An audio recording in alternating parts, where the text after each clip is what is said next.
we gotta talk, man.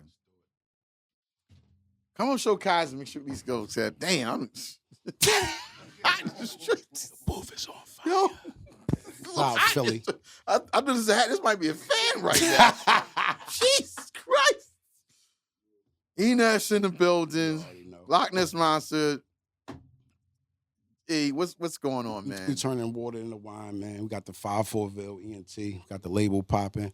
We developing artists, but right now we got the cheesecake popping right now. Like we turning water into wine. All the negative stuff that people used to throw at me and use against me, we just turn it at and we making a negative into a positive. So we got the cheesecake merchandise. We got the cheesecake DoorDash. Make sure y'all follow the cheesecake page on Instagram at E.Ness Cheesecake. And it's just been popping, man, with the freestyles, with the battle realm, still being active in the battle realm, still dropping. These last 2 freestyles I dropped at 1.6 million. 1.6 million. I was at 21,600.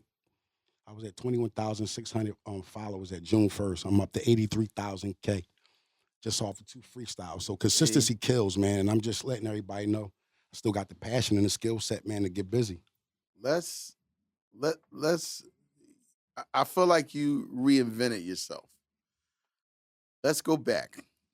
So you used to be signed to Bad Boy. Right. You were in the band. By the way, I still got that freestyle. I got to play that. Matter of fact, I'm going to play that tonight. Oh, yeah. Classic freestyle. The band freestyle, yeah. That's classic. Class. I still have that. Shout out to Cav. You went and we watched the whole making of the band. You was on there. You and all the other participants was on there. Yeah. And you took a negative and turned it into a positive. Because if anybody remembers that, the most memorable part, one of the memorable parts, is when they made y'all walk to cheesecake. Get the cheesecake, the Brooklyn cheesecake. Now wait, did y'all really walk or was it staged? I want to. Like the number one question to ask. I really want. Was that like? Did y'all really like?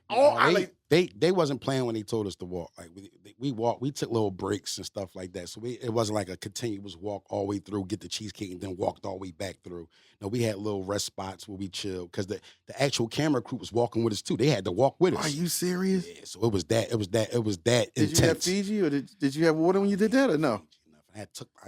Listen, we was on the streets of New York. And at that time, like I had been in New York, but I haven't been on that side of town. So I was unfamiliar with the village and that side going towards the Manhattan and the Brooklyn Bridge. I always had hung in Harlem, the Bronx, like the hood area. So walking through, I was like, it was really like, damn, like New York is really, is huge. Mm-hmm. Pause. Like I mean, they downtown is midtown. That's how huge it is. Right. Like they don't even call downtown. It's called midtown. Then you got to go downtown. Mm-hmm. But yeah, it was like it was a crazy experience, and I still talk to the rest of them. But it's like every year we try to get on the right track and do a reunion tour, do some spot dates, and we still having the reoccurring problems that we had. We was in the group, just the ego thing. So when I guess you took that narrative because everybody known you for going to get the cheesecake and say, "Yo, what made you come up with the idea?" To look, you know what? Let me actually take this and market this and make it out of something that I could, market myself with it. Well, just being in the just coming off the group, it was a bad energy coming off the show because we walked for cheesecake and we was doing, we was like not really being appreciative of our opportunity. So like the energy was bad, but I just felt that everybody kept saying every time somebody bring it up, they always act like I just walked by myself. They don't even mention the other 5 members that had to walk with me. Mm-hmm. Because I was the most recognizable as far as the lyricism was concerned. So I was like, how can I go get me some cheesecake? Nah, I got the cheesecake, my guy. Go order it. Go on my page, place an order. So it was almost just like to keep people from using it against me to now where I got a product to sell. And you either are a consumer or you a buyer or you a salesman. And I'd rather be a salesman on a salesman end and then be on the buying end. Back. And I don't want to stay on this too long, but when he told y'all that y'all had to walk to Brooklyn and get the cheese, did you thought he was playing? Like that initial moment. Initially, I was like, he's playing, but history has it he wasn't playing. The question is, did he ever say, if you don't walk and get this cheesecake, y'all gonna be done? Like the band is over. What's so funny about it is I initiated. I was the one that was tongue wrestling with him back and forth to where it just ended up. Well, go get me some cheesecake because if you go back and look at the clip, I was the one.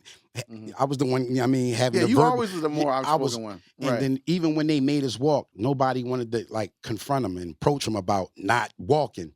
So you can see I'm the one that was like, yo, man, you just tried to have us on some like we don't even that's not the vibe. And then he turned it to dialogue and was like, and you. I can't believe you saying something because I got you out of your legal situation. So it was like they always, Ness, you're not the captain. When it was time to speak to the higher office, yo, Ness, you the captain. You our spokesperson. Go talk to him. Tell him we ain't trying to do such and such and such. So yeah, I knew what it was because Puff came up in that era with Andre Harrell and Uptown Records where he had to go get Andre Harrell was dry cleaning and coffee and gopher and all that. So he was just trying to show us that you're gonna have to do some things that you don't want to do to get where you want to be. You know what I noticed in that situation since the disband of the band? I noticed you've never ever said anything negative about Puff, but other members have said some things but you never did that. For the most part, I mean, unbeknownst to a lot of people, Puff kept it real with me early on. Way before I even made the group, they would pull me to the side and let yo, this is a system. This is how our system is run. This is your first mission at hand is to make sure this group is successful, and then we almost like definitely promise you a career up here. So in between us taping the show, he always really talked to me like on a one-on-one basis and let me know definitely what was the real on everything, even to where contractually wise, because we did a lot of bad business as far as picking the same manager that was his manager. So there's a lot of things we did. We made rookie mistakes, but I never bashed him because he always kept it 1,000 with me. Even getting my second situation after the band was disbanded, he kept his promise and gave me a solo deal. Right. He didn't have to do that because off the energy, from the album that we was missing meetings and people was missing flights. It was just chaotic, and I was on a probationary period from 03 to 06 when I got my second deal. So it was just going up there, recording records and just keeping that rapport up with them. And then finally in 06 when they got the new distribution from Warner, he gave me my solo effort. You sent me some joints. You got a joint with Method Man. You got a joint with Uzi, I think. Is it with Uzi? Zah Sosa. Oh, my bad. Yeah. I'm sorry. Shout out to Zah Sosa. So how did that whole collaboration come about? Being older in the game, being around, just like you said, you find ways to reinvent yourself. And I mean, the younger artists is really, they have something of value. And instead of being a better artist and hating that energy, I take the good things from it, whether I can collab with them or just take the best parts out of it and apply it to what I'm doing. Zah Sosa, he's one of the young talent from Philly that's really buzzing. He got to shake that record with him and DJ Crazy. And I just thought it was a good mesh to see how both worlds collided on one track. And the track is called That Was Then, This Is Now. So it was like almost a reminiscent track talking about how it was to where it is now. So I got the new talent and me representing like the older era of rap and hip hop in Philly. Ness, I gotta keep it real with you. You to me, you're definitely in the top 10 from Philly. Mm-hmm. Right. I want to go back to one of the most classical battles with you and Hollow Man, bro. Yeah, that was classic. That right there, and I remember the night that Cousin E called me. He's like, "Yo, they great. Go down to the whatever it was at." Oh, you got the call for that? Yeah, and I was, but I was doing something. Okay. I was doing something. He's like, "Yo, Kev, I'm telling you, they be in here snapping." Because I think they did it like every week or every other week. Something that they it did. was at the detail shop right. down North Philly. He's like, "Yo, I'm telling you." I was like, "Yo, I was doing something." But man, that was an iconic. Shout out to H, man. Shout out to Paper Chasers and H, man. That battle didn't start off the way people thought it was. It didn't start off a battle. It was actually all ciphering. You could see Bugsy, you could see Snake in there. It was Takedown, it was Paper Chasers, it was Ice City, it was Freeway, Miss J. So it was like a lot of clicks. So I was representing Southwest.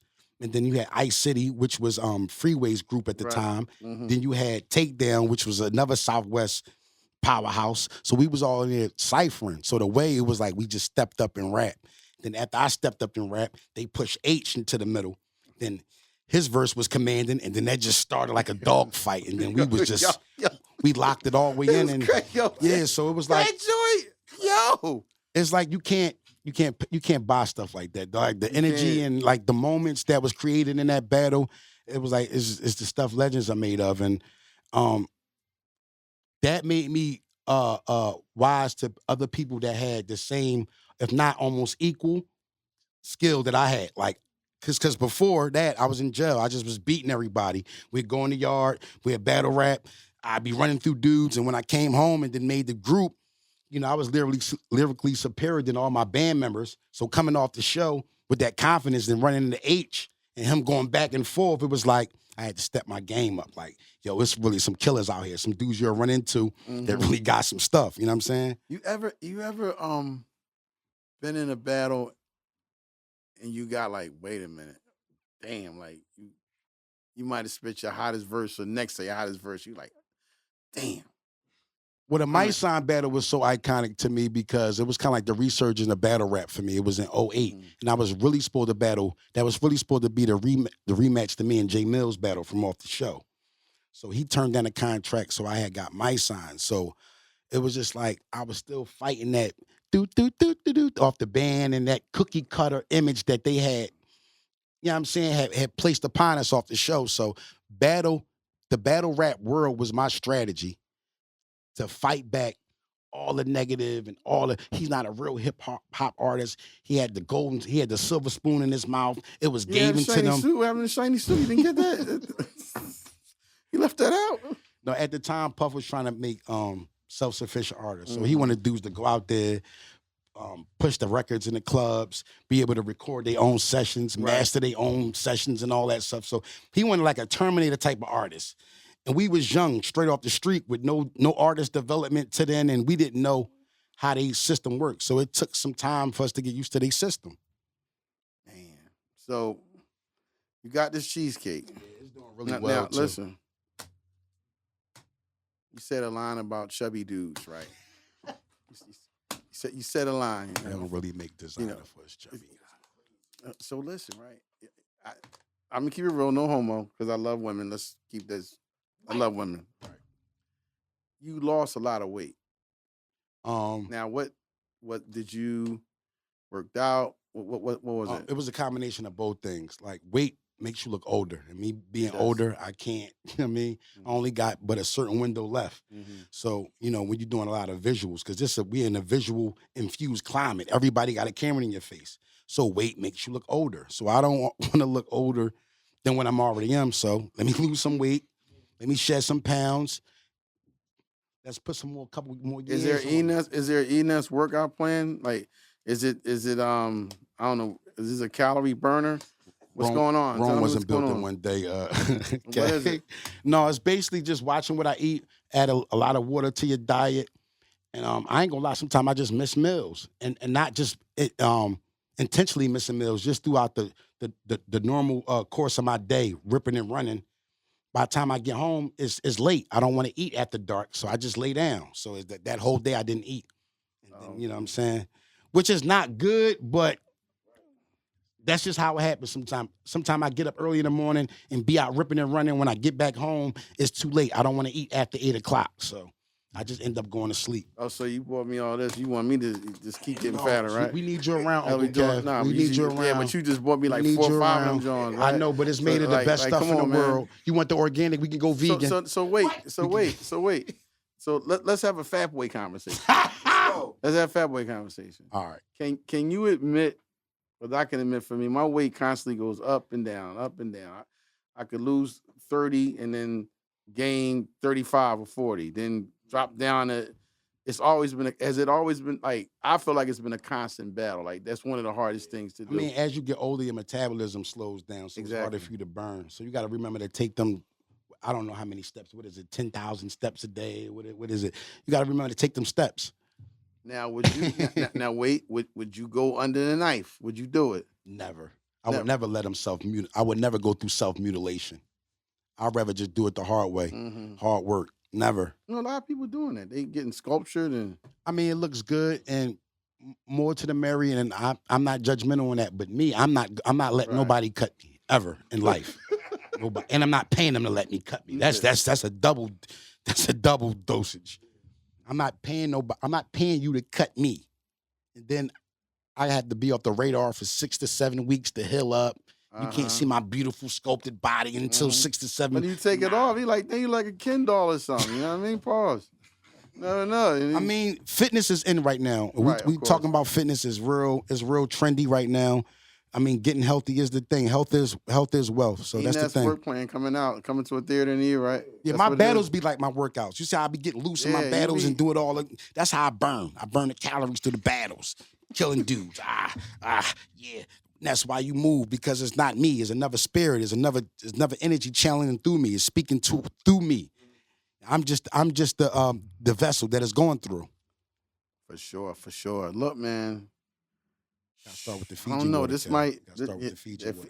That's expensive water, bro. It's like, all right. It's all right. That's expensive though. You got on what you got on? I mean, I'm not saying that's too expensive for me. No, it's a little $2. You got it. That ain't no $2. $2.69. Yeah, it's $2.69. That 69 might be a little bit steep for me. Look, man. Yeah. I got like I said before, man. To me, you definitely reinvented yourself. Like, I've been paying attention. I'm like, yo, I know you was like, what happened? You tell them what happened. I just called you out of the blue, and that's the love. And people don't know that Kev. And another thing about Kev think that people think that Kev be really hitting you with this obstacle course with the beats. I'm here to dispel that myth. Please. He's not the one up here giving you obstacle course, making you try to go off course with the beats. He really give you your own type of lane to do your own thing up here. So I don't want to hear nobody come up here fumbling over beats, because the way that Uncle Kev does it, he lets you pick your own tracks. So you already have a type of window and what type of beat you rap on. So don't come up here rapping on the other stuff and people like, oh no, it was Kev throwing them corny beats. No, these rappers be picking these beats. I just want everybody to know that the whole tri-state. But listen, this is the thing. Let's keep this real. Man, it be so many people I be looking at, yo, it's Kev fault. Why he give him that beat? And I be like, that's what they picked. They picked that beat. Yeah, don't get mad at me. Yeah, sometimes, like, I remember we had this conversation. Right. I was like, Kev, the beats you be giving these guys, man, they be picking them. You be throwing them off track. I be like, yo, you gave them Let the Rhythm Hit them and LL Rock the Bells and shout out to Bugsy. I'm say it. You ain't gonna say it. I'm gonna say it. Shout out to Bugsy. It's my guy. Bugsy picked them beats. He wanted Rock the Bells. Oh, he wanted Rock the Bells? He wanted that. I said, see, I ain't know that. I thought you picked old. That. I thought you picked that the beat. Yeah, that's too old. And I'm gonna say, we're gonna wrap this up. Like, I don't try to go past a certain era, because you gotta understand that might be a classic to some of us, but you know what I mean? Somebody, you know what I mean? If you 20, you don't know what that is. No, you don't. Like, you borderline pushing it when you go back as far as banned from TV. Yeah. Oh, man. That Cool Breeze drawing. Yeah. Incarcerated Scarfaces. Quiet Storm. Quiet Storm. Can we please put it to bed. Quiet Storm to rest. Let it go. I don't want to hear another rapper come up on a come up show rapping to Quiet Storm. I hate that. No Uchi Wally, no Quiet Storm. Thank you. Please. Thank you. I'm done. Next Cheesecake in the building. 540 ENT, Millhouse Studios. Visual portrait, Strictly Kill. Tell them once again where they can get the I'm gonna try this. Even though it's after 8, I'm gonna try it. It ain't fattening though, It ain't. It ain't that. You make it in goat milk? Oat milk? I can't let you dispel the family secret. Oh, the family secret? Yeah. Look, I can't let you dispel the family secret. Man, thanks for coming through. Always a pleasure. You already know what it is, man. It's 9-9. Come on!